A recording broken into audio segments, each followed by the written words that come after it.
So today in front of me, I got the Depo Racing air intake system.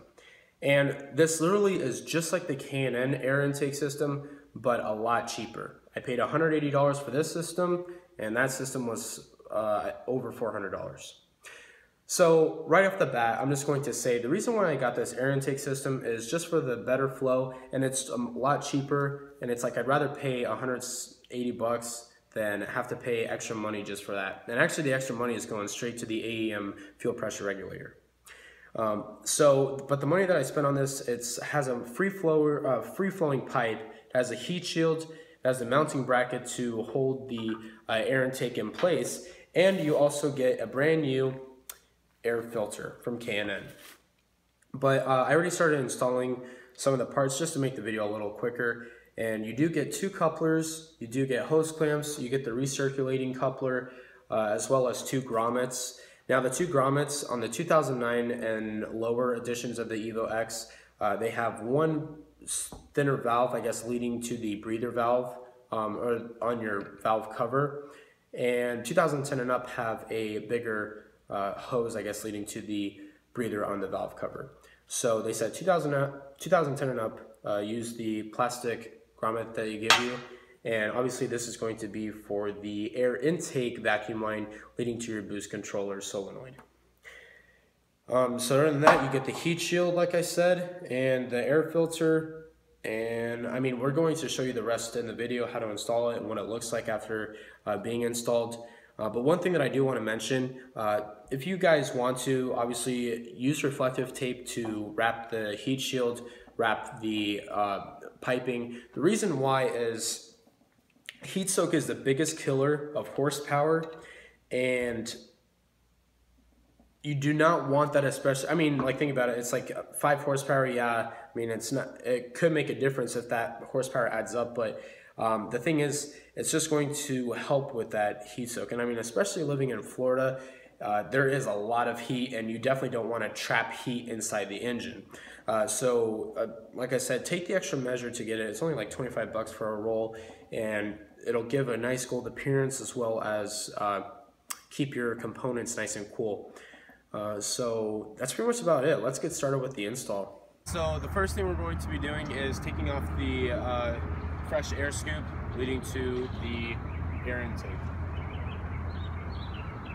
Some of you guys already have the restrictive air box. I already took mine off because I switched to the short rim intake, but basically I'm just going to take off the air intake, or rather the cone air filter. So now we're going to be taking off the mass airflow sensor, and we're going to be removing this whole pipe. You do not just have to remove the airflow sensor because we are reusing this whole mass airflow sensor pipe. After taking off the mass airflow sensor, you do have to unplug it, so you would want to unplug your negative side of your battery, and then you can safely unplug the mass airflow sensor. Now we're going to be taking off our blow-off valve, or your recirculating valve if you still have the stock one. So basically there's a screw here, you just loosen it and pull the blow-off valve right off. Okay, so next we're going to be removing what I call the valve cover breather tube, just because it's like, it is a breather tube. It's almost like the PCV valve, but a little bit different, connecting to the air intake. Okay, so behind the breather tube, there is going to be a little intake nub here. This is connecting to your electronic boost controller, so you're just going to remove that from the intake pipe. So we just finished installing the mass airflow pipe and also the mass airflow sensor onto the intake pipe. Next, you're going to put your air intake on, or rather the air filter, and after that we'll be mounting it onto the Evo. So after doing all that, you're about to take off the full intake, stock intake piping. The last thing to do is removing the pipe leading to the turbo. Now it is going to be hot if you have been driving. Let the car cool down, or use a 10mm socket to reach down there so you don't burn yourself. Now we are finally almost done with the installation. All we have to do now is put on the heat shield, and basically there are two mounting prongs here. So all you're going to do is just push the heat shield right onto them, and that's it. Heat shield's on.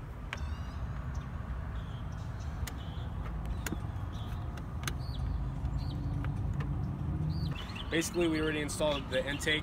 All it is slipping the air intake piping onto the turbo, tightening down the clamp, and then after that, reconnecting everything. Reconnect your intake vacuum line, your breather valve, or breather tube, and also the mass airflow sensor and the blow-off valve.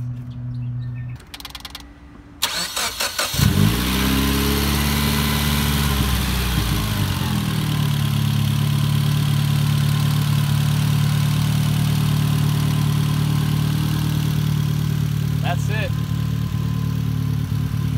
I don't see any smoke.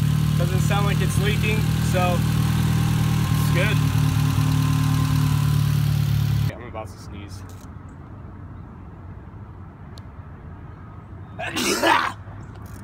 Did you get that on video? I knew you were gonna start.